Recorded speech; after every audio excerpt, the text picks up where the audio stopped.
Bismillahirrahmanirrahim. Assalamualaikum warahmatullahi wabarakatuh. Kita berjumpa lagi dalam pelajaran bahasa Indonesia. Baik anak-anak, kita masih akan membahas teks pidato persuasif ya. Kali ini kita akan membahas unsur kebahasaannya, yaitu unsur tata bahasa yang nantinya akan kita gunakan dalam menyusun teks pidato persuasif. Bagi yang sudah punya buku paket, silahkan membuka halaman 57-60. Ustadz mengambil topik bahasan kita di sini dari sana ya. Baik, sebelumnya marilah kita awali dengan membaca basmalah bersama-sama. Bismillahirrahmanirrahim. Baik, unsur kebahasaan yang pertama adalah penggunaan kalimat aktif.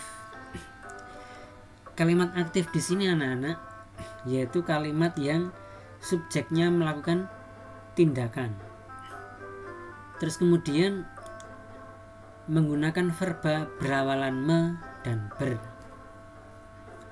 Berikut ini contohnya. Contoh misalnya Sulaiman menggembala kambing. Subjeknya melakukan tindakan. Sulaiman ngapain? Menggembala kambing. Menggunakan verba berawalan me atau ber nih, ini atau ber. Me, Sulaiman menggembala, me di sini menggunakan me. Terus yang ber di bawahnya ya, peserta lomba berdatangan, ber. Peserta lombanya ngapain? Berdatangan. Nah, ini kan melakukan tindakan ini ya.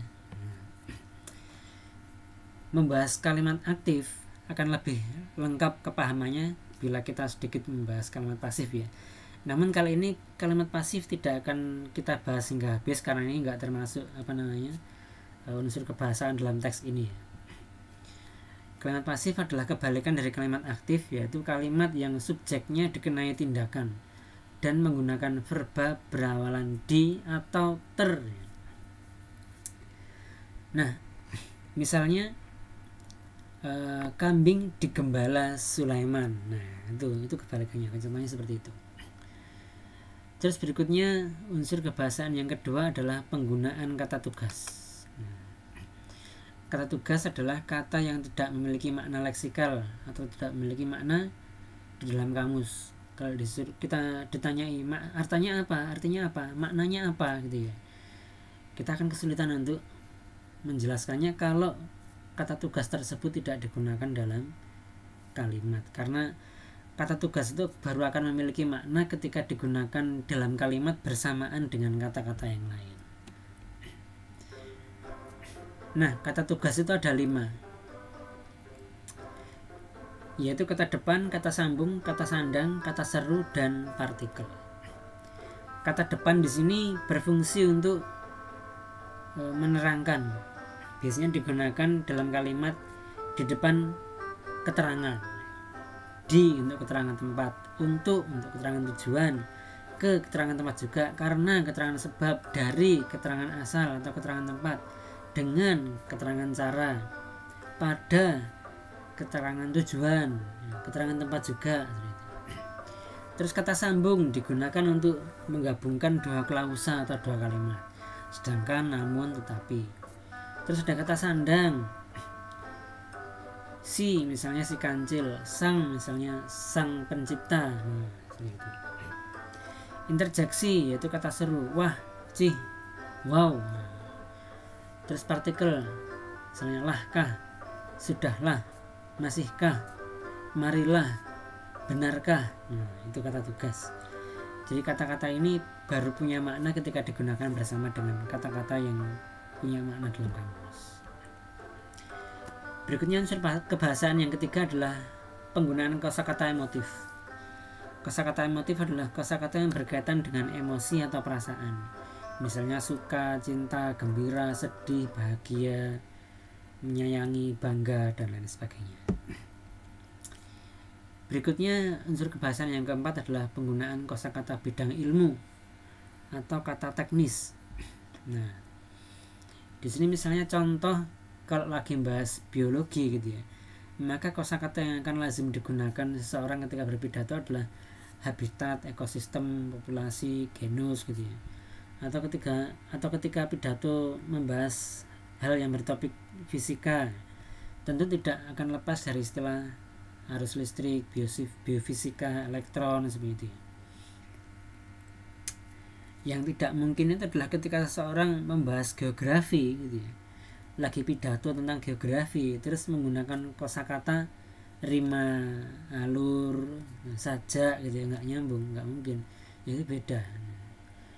Itulah karena setiap bidang itu tentunya punya kosakata khusus masing-masing yang tentunya hanya akan dipakai dalam bidang-bidang tersebut. Walaupun tidak menutup kemungkinan dalam gaya bahasa tertentu bisa meminjam istilah-istilah dari bidang-bidang lain, misalnya seperti itu. Berikutnya, penggunaan sinonim dan antonim. Sudah pada paham ya, di sini sinonim adalah dua kata atau lebih yang memiliki kesamaan atau kemiripan makna. Sedangkan antonim adalah lawan kata. Contoh sinonim adalah besar. Sinonimnya apa? Akbar, agung, gemuk, dewasa. Tua, sinonimnya apa? Lanjut usia, berumur, matang, purba.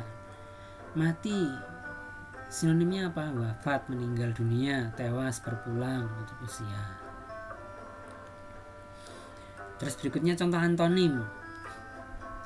Antonim itu apa aja contohnya? Misalnya ini ya, besar lawannya apa? Kecil. Tua lawannya apa? Muda. Mati lawannya apa? Hidup. Seperti itu. Terkait antonim ini sebenarnya banyak ya.